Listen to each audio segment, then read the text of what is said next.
Let's dig a little deeper into device security. Again, we are discussing the security of the physical device, the one that we hold in our hand, talk on the phone with, close a big business deal on, and of course, play games on. Everything that I do every day. Yeah, we've already discussed the potential of a lost device or a stolen device, but what are some other areas of concern?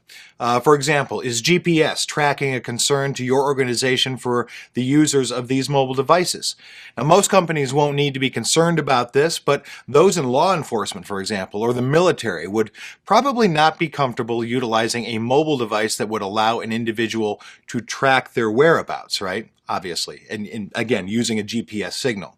So today we can use applications on these cell phones that will allow us to monitor, for example, the location of our children, even our employees, if necessary. We just let our phone know that we want to enable GPS, right?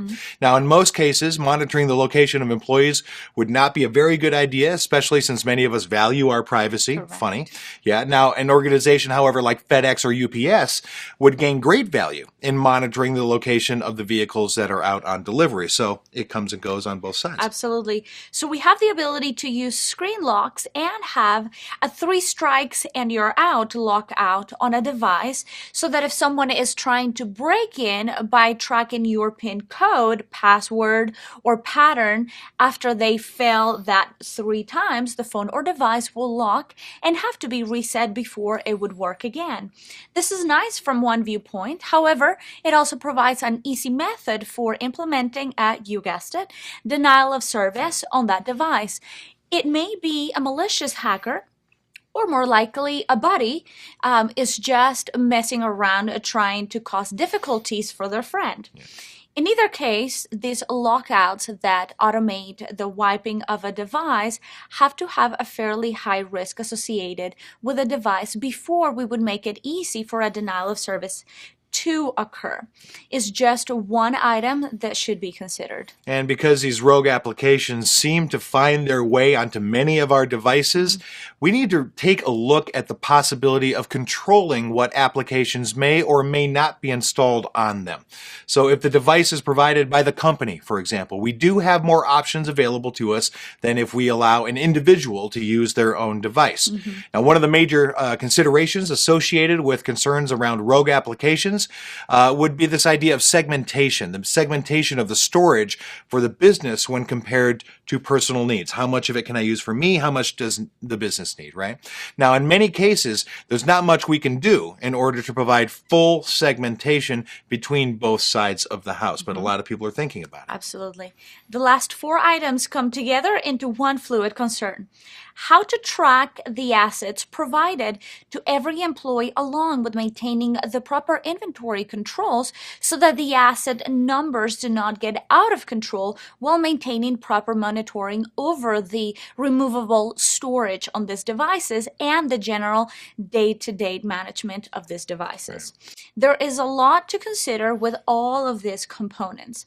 Our intent here is to help you start making a list of those items that are necessary to create proper processes and proper guidelines for the company prior to making use of these devices. Even if your organization does not provide devices, we all know that every one of your employees uses them personally.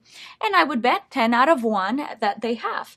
At minimum, set up their company email on their own personal cell phone. I know I have. Yeah, for sure. So there are a lot of areas of concern, obviously, right? Some of which have security measures built into these devices and some of them that frankly don't. Now, for example, here's an example. Do you have the ability to remotely wipe a phone that has been lost?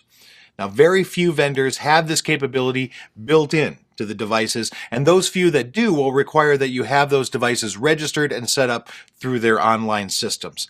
Security professionals recommend that a company not allow mobile devices to be used if they cannot be remotely wiped. Yeah, that's a good one. Most devices allow us to encrypt the data that is on it, but this also poses additional concerns concerning around performance and ease of access to the information that is needed. Carefully consider this along with the risk level before you determine whether or not you should require device encryption. And at a minimum, you should at least be able to recommend to the user of each device a list of features that could be both enabled and disabled for security purposes.